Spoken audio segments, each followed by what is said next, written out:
E aí, moçada, tudo certo? Nessa videoaula a gente vai falar um pouquinho a respeito dos geradores elétricos. Como o próprio nome já indica, os geradores elétricos produzem energia elétrica a partir de uma determinada fonte, a partir de uma outra forma de energia.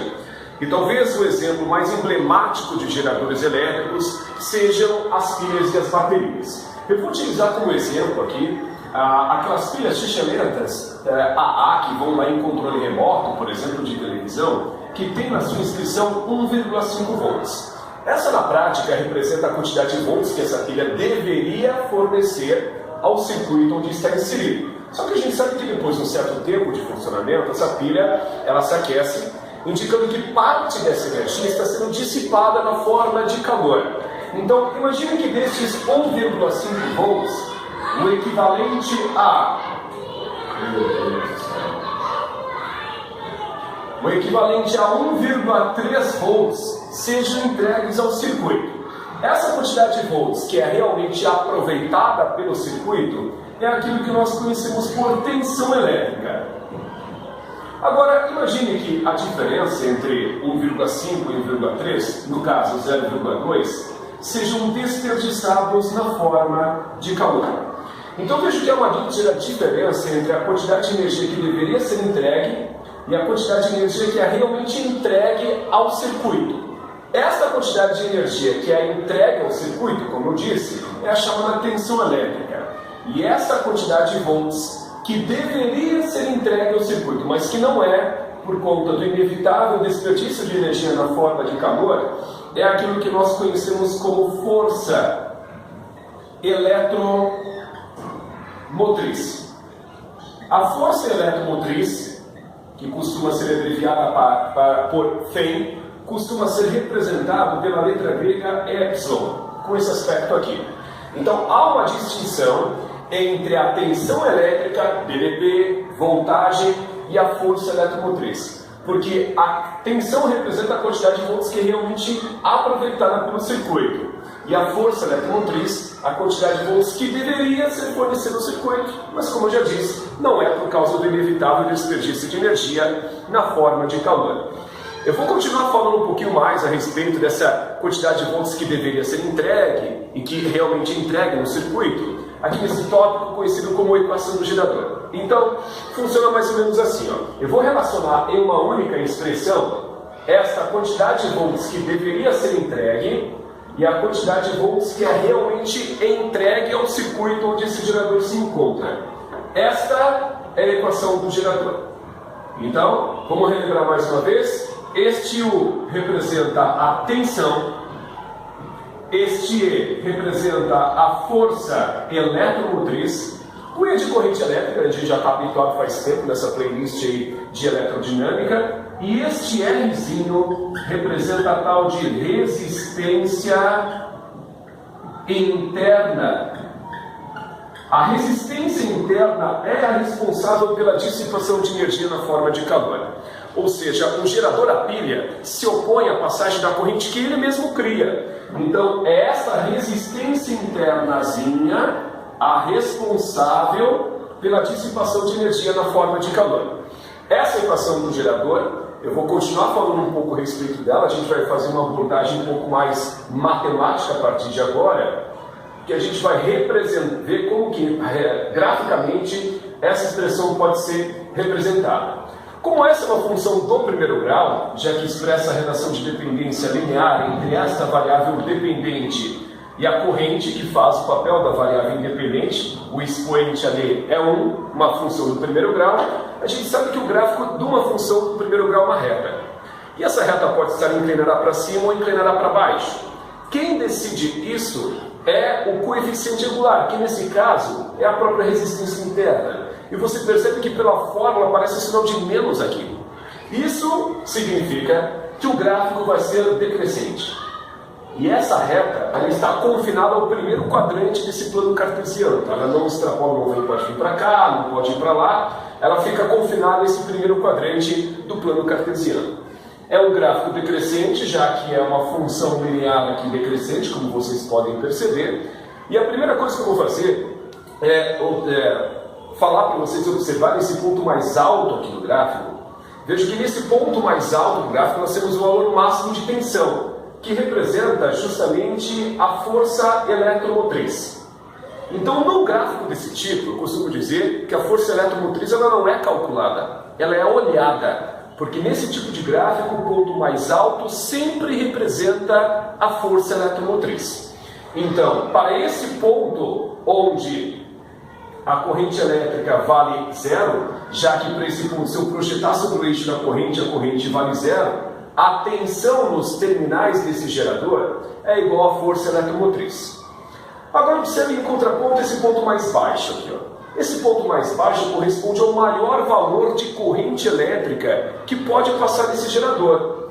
E essa corrente elétrica máxima que pode passar nesse gerador é chamada de corrente de curto-circuito. Essa corrente de curto-circuito, mais uma vez, representa o valor máximo de corrente que pode passar nos terminais desse gerador.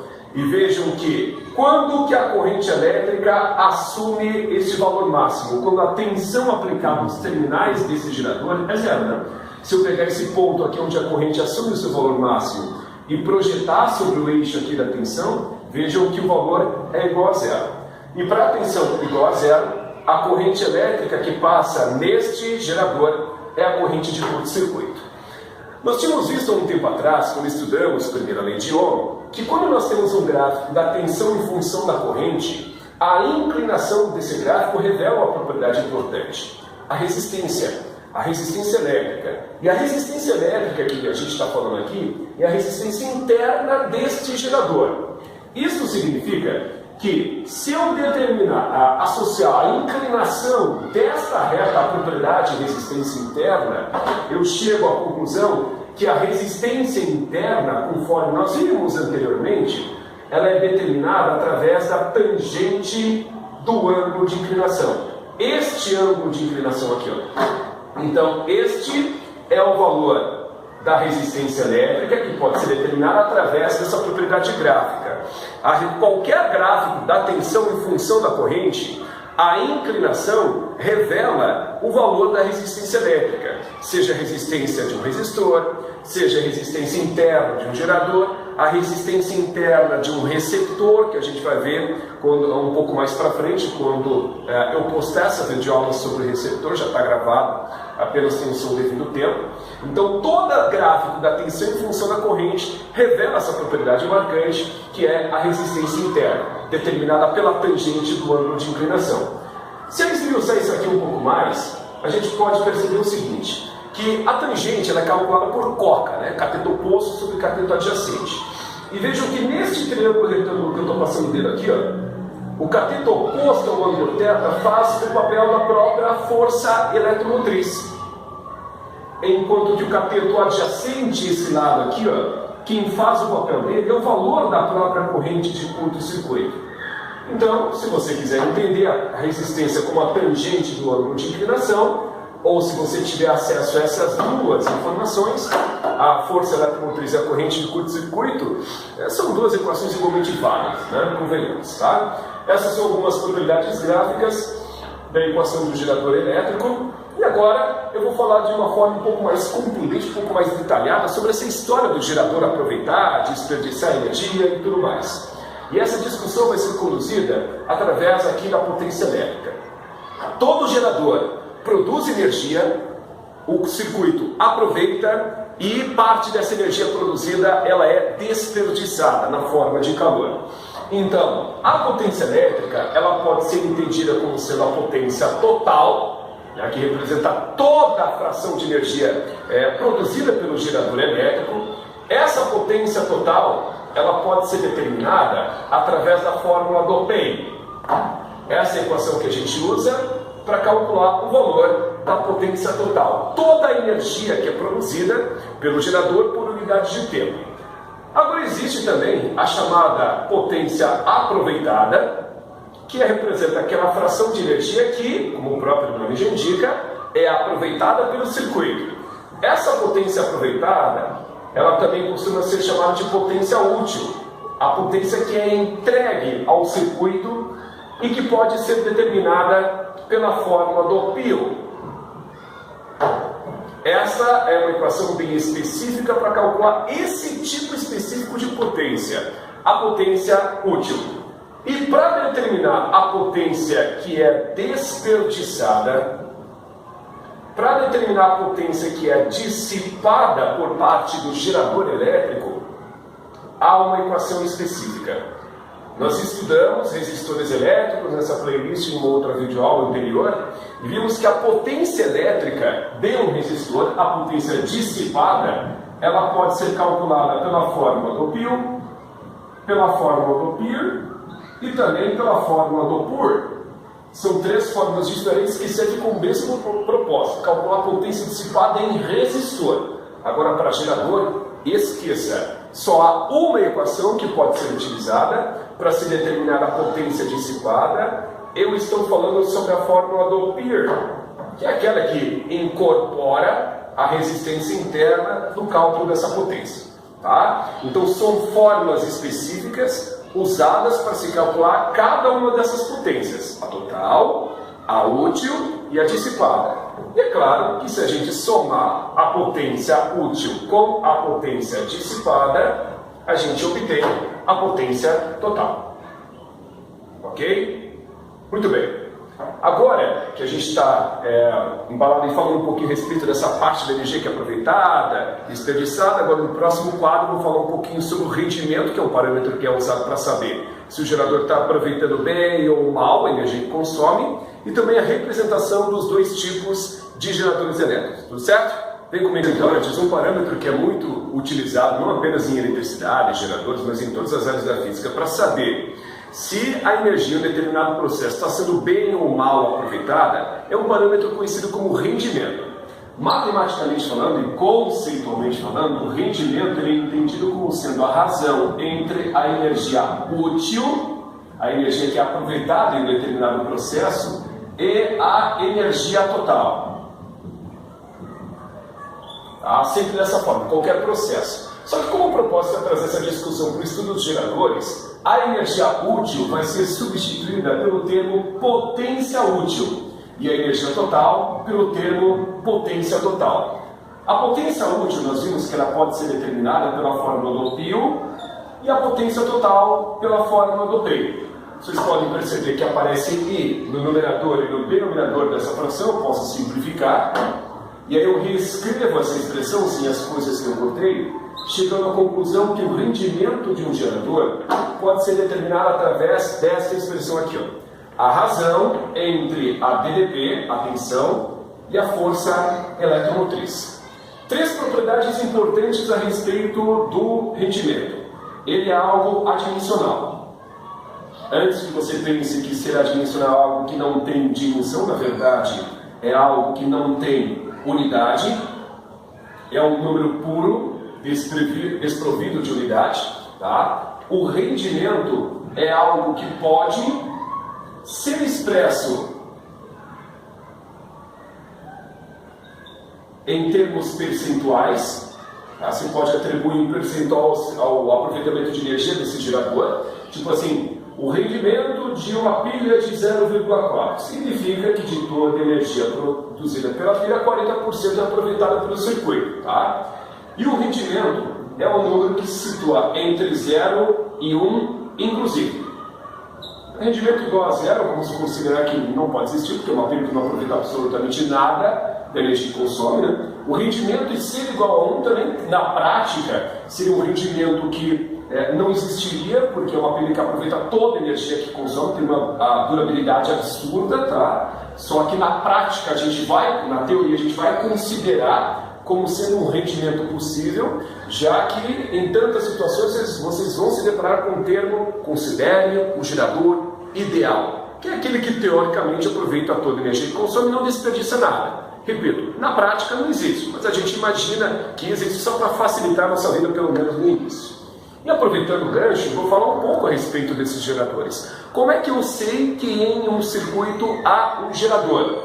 Por exemplo, num resistor, a gente sabe que ele existe porque ele é representado dessa forma. Ele é representado dessa forma aqui, né? Capacitores. Capacitores são representados dessa forma aqui. Lâmpadas. Lâmpadas em um circuito são representadas dessa forma aqui. E como é que eu sei que tem um gerador em um circuito? Há dois tipos. O não ideal, que é aquele que desperdiça energia na forma de calor e que é representado dessa forma aqui, ó. A linha tremidinha, que é para representar a resistência interna dele, inerente a esse gerador, e os dois risquinhos, o menor e o maior, que representam os polos negativo e positivo. Sempre o risquinho menor, o polo negativo, e o risquinho maior, o positivo. Não confundam isso, que é símbolo para gerador, com isso aqui, que é símbolo de capacitor. Tá? Aqui as duas linhas têm o mesmo tamanho, aqui uma é maior do que a outra. Seja como for, nesse gerador aqui, o não ideal, ou real, como queiram, ele tem resistência interna. A resistência interna dele é diferente de zero. A tensão é diferente da força eletromotriz. A quantidade de volts que deveria ser entregue não é efetivamente entregue ao circuito. E o rendimento aqui é um número entre 0 e 1. Não tem um rendimento de 100%. E qual que é a diferença do não ideal para o gerador ideal? A única diferença é que no gerador ideal não tem resistência interna. Não tem aquela linha tremidinha. Tem só os dois polos, o negativo e o positivo, já que ele supostamente não desperdiça nada na forma de calor. Então aqui, a resistência interna desse gerador é igual a zero. Ele não se opõe à passagem da corrente que ele mesmo cria. A tensão é igual à força eletromotriz e o rendimento, é exatamente igual. Talvez o mais importante de tudo que estou falando aqui sobre essa representação seja o sentido da corrente no gerador. O sentido convencional da corrente ele é sempre adotado como indo considerado como do polo negativo para o positivo. Em gerador elétrico, a corrente sempre vai do menos para o mais. Isto é importantíssimo, porque a gente vai ver um pouco mais para frente, na videoaula sobre receptores elétricos, que a corrente visualmente não tem como discernir um circuito do problema se aquilo é um gerador ou é um receptor. É pelo sentido da corrente que a gente identifica se o símbolo que está aparecendo ali é um gerador ou um receptor. Tá? Então, para geradores elétricos ideais ou não, a corrente sempre vai do menos para o mais. Tudo certo? Muito bem. Mais uma vez, agradeço pela atenção de vocês e até a próxima videoaula.